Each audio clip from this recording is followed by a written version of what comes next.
स्वाभिमान रैली 9 दिसंबर को पंचकुला में सेक्टर 20 के अंदर राजपूताना विरासत जागृति मंच की ओर से आयोजित की जा रही है। मेरे साथ में उनके राष्ट्रीय अध्यक्ष हैं भूम सिंह राणा जी और कर्मी सेना के राष्ट्रीय मंत्री हैं श्री दिनेश चौहान और राजपूताना विरासत जागृति मंच के जो राष्ट्रीय महामंत्री हैं जितेंद्र राणा जी, जनरल सेक्रेटरी और मीडिया इंचार्ज भी हैं और विमल भंडारी जी साथ बैठे हैं। मीडिया इंचार्ज आज रवि ठाकुर जी भी हमारे साथ हैं, चंडीगढ़ के इंचार्ज। आज आपके साथ इस्तीफा देने के बाद पहली बार मिल रहा हूँ, अच्छा सा लग रहा है थोड़ा सा। और इस्तीफा देने के बाद मीडिया के मित्रों से मिलूं क्योंकि मेरे पास पहले मीडिया की जिम्मेवारी थी। पहले जब आपसे मिला करता था तो भाजपा का मीडिया कोऑर्डिनेटर के नाते आपसे मुलाकात करता था, एक प्रेशर सा रहता था। आज ऐसा लग रहा है कि जैसे आज़ादी की सांस ले रहा हूँ और मेरे ऊपर कोई बंधन नहीं है। सद्भावना रैली की आवश्यकता क्यों पड़ी? राजस्थान, गुजरात, उत्तर प्रदेश, मध्य प्रदेश, पड़ोस का राज्य पंजाब और अब तो बिहार ने भी फिल्म के ऊपर बैन लगा दिया है, रोक लगा दी है। हम प्रदेश के मुख्यमंत्री माननीय मनोहर लाल खट्टर जी से आपके माध्यम से मैं श्री राजपूत राष्ट्रीय कर्मी सेना के राष्ट्रीय महामंत्री होने के नाते मैं अनुरोध करता हूं कि जब 6 प्रांतों ने पद्मावती फिल्म के ऊपर बैन लगा दिया तो बगैर किसी देरी के इस फिल्म के ऊपर बैन लगाएं, रोक लगाएं, ये हमारा उनसे अनुरोध है।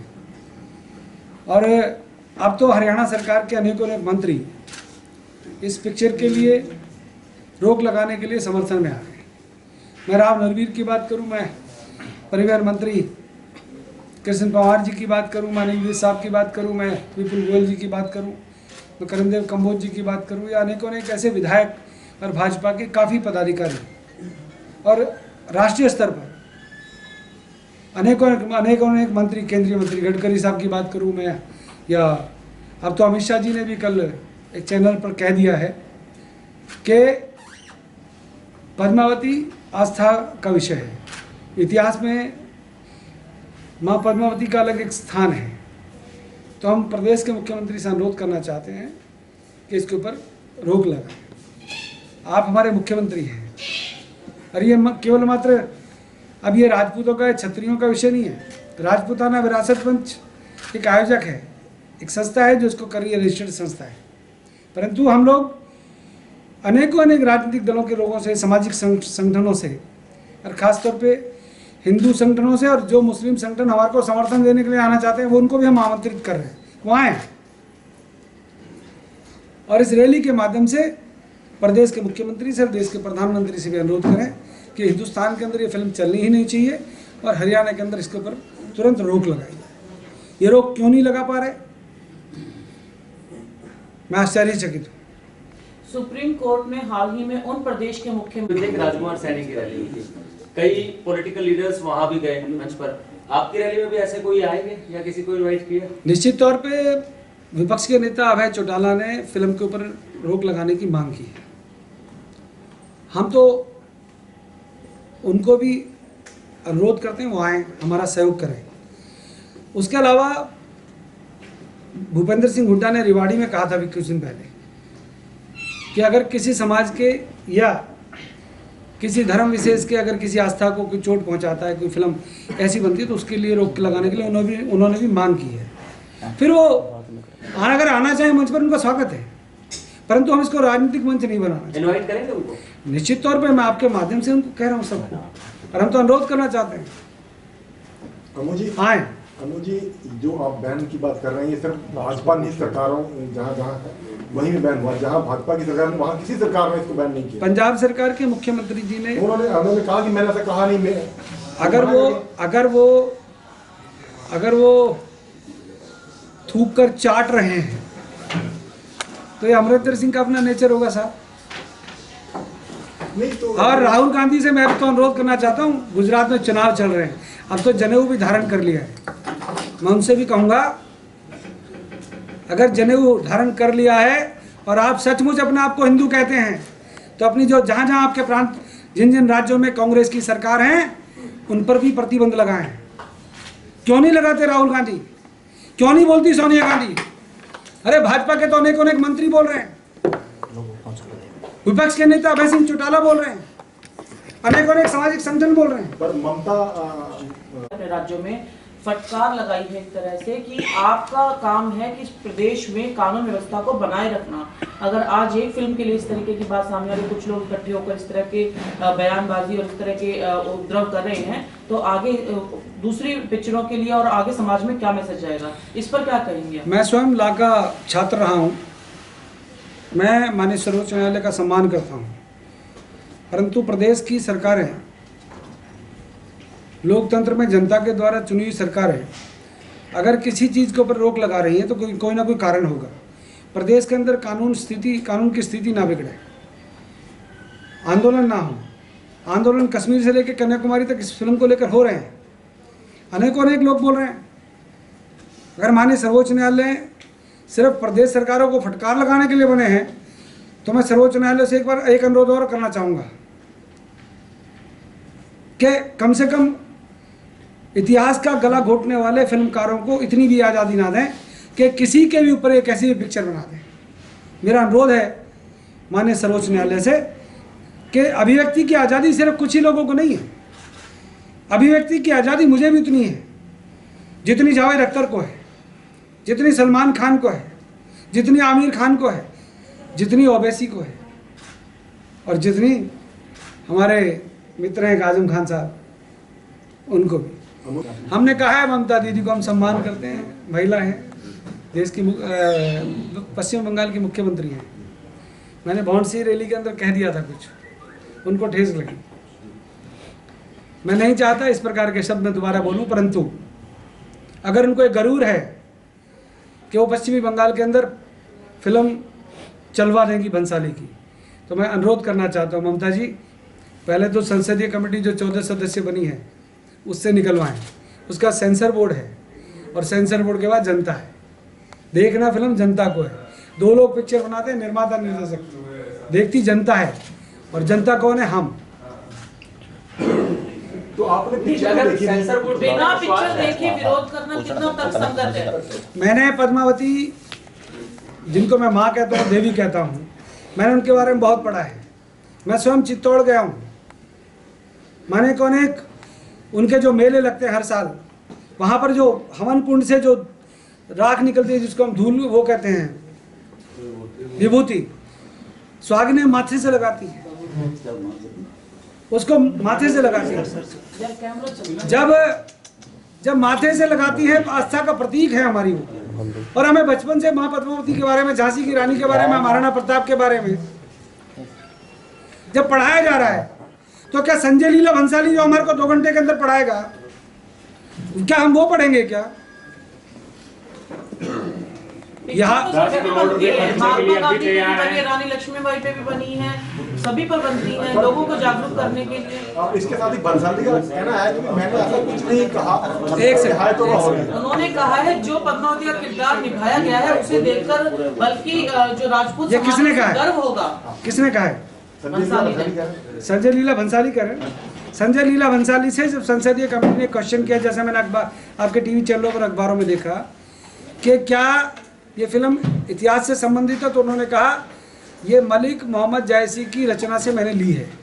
क्या मलिक मोहम्मद जायसी क्या इतने बड़े ज्ञानी हो गए, इतिहासकार हो गए कि वो सब कुछ लिख देंगे हम मान लेंगे? इतिहास के अंदर तो ये भी लिखा हुआ है कि शाहजहां ने ताजमहल बनाया और 20,000 मजदूरों के हाथ काट दिए गए, और हम कहते हैं ताजमहल मोहब्बत की निशानी है। किसने कहा ताजमहल मोहब्बत की निशानी है? क्यों नहीं बोलता इलेक्ट्रॉनिक मीडिया, प्रिंट मीडिया? क्यों नहीं कहते कि वो राक्षस वो कभी भी हो ही नहीं सकता? वो मोहम्मद का देवता कहां से हो गया? वो मोहब्बत का देवता कैसे मानूंगा उसको? वो शाहजहां जिसने 20,000 मजदूरों के जिसने ताजमहल बनवाया। हम कुछ बोलते हैं तो हमारी अभिव्यक्ति की आजादी आ जाती है। अरे ताजमहल ठीक है, बड़ी सुंदर सी बिल्डिंग है, मानते हैं मकबरा है, परंतु हमारे को क्या पढ़ाया जा रहा है? जिस औरंगजेब ने हमारे को मार मार के हमारे हिंदुओं को मुसलमान बना दिया, उसको हीरो बनाया जा रहा है। आज भी Babar road, Humayun road, Shahjahan road, अरे क्या पढ़ा रहे हो भैया हमको? क्यों नहीं चेंज करते इनको? इतिहास पढ़ाने वाले कौन लोग हैं? अब जी आपका पहले एक एजेंडा था पद्मावती का विरोध जी। पे तिरंगा फहराना है, एजेंडा एक ये भी है, फारूक अब्दुल्ला को, इन सब के बाद एक आखिर में ये एजेंडा तो नहीं आ जाएगा, इलेक्शन लड़ना है? मैं आपके चैनल पर एक वादा करके जा रहा हूँ, मैं चुनाव नहीं लड़ूंगा कहीं से भी। कई मेरे मित्रों को, राजनीतिक मित्रों को भी, जो सपने में भी उनको अमू नजर आता है, चंडीगढ़ में बैठे हैं कुछ लोग, कौन है वो मित्र? बताएंगे। उनको सपने में भी अमू नजर आया, मैं उनको बता दूं कि मैं ना राजनीति करना चाहता हूं चुनाव को लेकर। मोदी झंडा फहराएंगे 15 अगस्त 2018 को, और हिंदुस्तान के ताज कश्मीर के श्रीनगर झंडा फहराएगी, और हिंदुस्तान के हिंदूवादी संगठनों को आमंत्रित करते हैं, हिंदुस्तान के जो मुस्लिम संगठन, जो देशभक्त संगठन है, उनको आमंत्रित करते हैं। और आपके माध्यम से उनको मैं वार्निंग देना चाहता हूं, जिन्होंने देश के फौजियों का अपमान किया, उनको जवाब देने के लिए हम लोग हिंदुस्तान की सेना का उत्साहवर्धन करने के लिए हम 15 अगस्त को लाल चौक पर जा रहे हैं, जिसकी मां ने दूध पिलाया, खासतौर पर फारूक अब्दुल्ला। फारूक अब्दुल्ला सुन ले, फारूक अब्दुल्ला की नाजायज औलाद सुन ले, क्योंकि फारूक अब्दुल्ला खुद स्वयं पाकिस्तान की नाजायज औलाद है। वो कहता है पीओके पर झंडा फहरा के दिखाओ, और पीओके तो छोड़ो, लाल चौक पर, अरे हम तुम्हारा चैलेंज स्वीकार करते हैं, हम आ रहे हैं। परंतु जो संगठन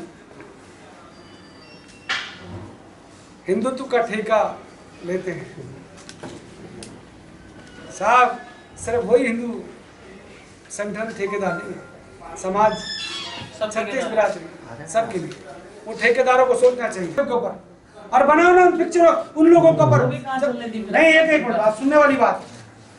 हिंदुस्तान का ये पहला हिंदुस्तान है, पहला देश है ऐसा विश्व के अंदर, पहला देश जहां पर धर्म के आधार पर बंटवारा हुआ। हिंदुस्तान पाकिस्तान अलग कर दिए, और 10 लाख लोगों की हत्या कर दी गई। उनका हिसाब देने वाले बताएं, क्यों नहीं बोलते भैया? कमाल है, इतिहास में जो दिखाएगा वो देखेंगे। सर ऐसे तो भाजपा भी नहीं बोली, पंजाब में इतने हिंदू मरे, हमेशा दूसरे धर्म की बात देखी, उनको मुआवजा मिले, आज तक इतने लोग मरे, उनके मुआवजे की आज तक किसी ने बात ही नहीं की। मैं यहाँ पर सूरजपाल अमू, राष्ट्रीय महामंत्री श्री राजपूत राष्ट्रीय कर्मी सेना के नाते बैठा हूँ। भाजपा का जवाब मैं आज नहीं दूंगा। भाजपा पे विश्वास नहीं है सर। भाजपा का मैं निष्ठावान समर्पित कार्यकर्ता हूँ। अगर मुझे कुछ लोग रहने देंगे तो कुछ लोग कौन है वो बताऊंगा। चलो भाई, चलो 10 करोड़ का नाम अभी भी कायम है। नहीं साहब, ऐसा नहीं है, फिल्म रिलीज होगी तो ना। अच्छा, फिल्म रिलीज होने के बाद 10 करोड़ का इनाम है कायम? मैं कुछ कर रहा हूँ, मैंने कहा था यार तुम क्यों मुझे आप मैं एक बात कहना चाहता हूँ, क्या मेरा संजय लीला भंसाली से व्यक्तिगत कोई झगड़ा नहीं, नहीं सर, ये हमारे आस्था बात ये हमारा आस्था are you changing your stand? No never. लेकिन क्या स्टेटस है 10 करोड़ का? मैं आपसे क्या कह रहा हूँ, तो इनाम है, तो दिक्कत है। मैं धमकी नहीं दे रहा, मैं फिल्म वाले बुद्धिजीवियों को, खासतौर पर जावेद अख्तर साहब को कह रहा हूँ, और उनके हिमायतियों को कह रहा हूँ, कहते 15 मिनट के अंदर, 15 मिनट के लिए बॉलीवुड ब्लैकआउट करेगा, 15 मिनट के लिए। और अगर हम बॉलीवुड के अंदर चले गए तो कितने दिन के लिए ब्लैकआउट होगा? हम शिवसेना की तरह, जो उनके दूसरे राज ठाकरे साहब का कौन सा संगठन है, हम MNS की तरह इस प्रकार का काम नहीं करना चाहते, ना हम धमकी देना चाहते। हमारी सिर्फ मांग है कि जैसे पद्मावती माँ के ऊपर इन्होंने पिक्चर बनाई, ऐसे ही इतिहास को तोड़ मरोड़ कर पिक्चर बनानी बंद कर दो। तो क्या किसी राजपूत एक्टर या एक्ट्रेस ने इस चीज का विरोध किया? यहाँ पर राजपूत का विषय नहीं है, हिंदुत्व का विषय, हिंदुस्तान का विषय, हिंदुस्तान के इतिहास का विषय। और वो मुलायम सिंह की डॉटर इन लॉ ने भी डांस किया उसी जगह पे, उसके देखो एक छोटी सी बात है, अगर आपने क्वेश्चन किया तो मैं जवाब दे रहा हूँ। पहली बात तो उत्तर प्रदेश के अंदर जब फिल्म बैन हो गई है तो गाना नहीं चलना चाहिए था, परंतु मैं अपर्णा से किसी और की तुलना नहीं करना चाहता। अपर्णा भी हमारी बेटी है, बहू है, मुलायम परिवार की, उनको सोचना चाहिए। मुलायम सिंह देश के रक्षा मंत्री रहे, उत्तर प्रदेश के मुख्यमंत्री रहे, और वो लोग बहुत बड़े पॉलिटिशियन हैं। मैं बोलूंगा तो ब्रेकिंग बन जाएगी, परंतु अपर्णा ये ना भूलें, किसी के धैर्य का आज ब्रेकिंग बढ़ाई तो बोल दो 9 तारीख को बोलूंगा साहब, ब्रेकिंग बनी, अच्छी बनेगी। खट्टर साहब की क्या मजबूरी रही है कि नहीं बैन कर रहे? एक ही लाइन में कहूँगा कहीं ना कहीं तो गड़बड़ है, दिक्कत तो है। वो अपने मंत्रियों का, विधायकों का, पदाधिकारियों का कहना नहीं मानना। सेंटर से दबाव है क्या उनके ऊपर कोई फिल्म को लेके?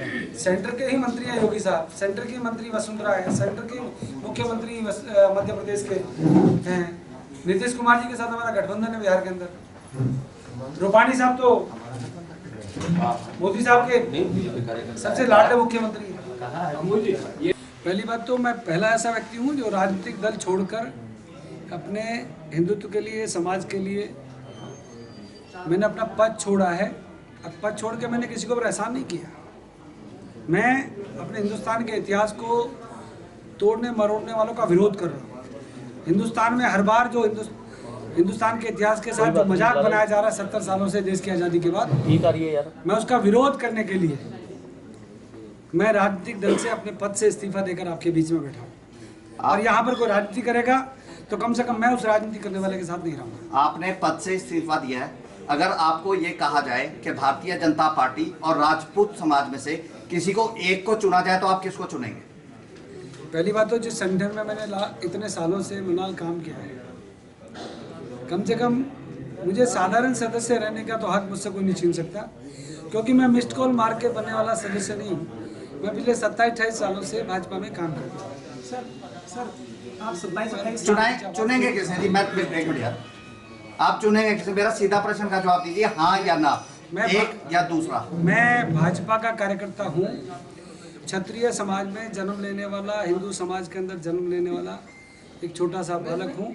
मेरी दाढ़ी को मत जाना, सचमुच बालक हूँ मैं। दोनों मेरे लिए, मेरे अगर मैं कहूँ कि मेरा एक अंग और दूसरा दिल, तो मेरे लिए दोनों बराबर। लेकिन सरकार है भारतीय जनता पार्टी की, कहीं ना कहीं विरोध हो सकता है। अगर वो विरोध करने वाले करें, जो लोग मेरे खिलाफ साजिश रच रहे हैं, मैं उनको जवाब दूंगा। सर आप कह रहे हैं 28 साल तक आप बीजेपी में रहे हैं, पर वर्ष 2009 में तो आप बीएसपी के साथ थे, चेतन शर्मा का आपने किया था, उसके बारे में क्या कहेंगे? मैं बसपा में किसी पद पर नहीं था, ना ही मैंने बसपा आप वहाँ पे पार्टी इंचार्ज थे। मैंने बसपा का ना तो आज तक कोई पद लिया, ना ही सदस्यता ली।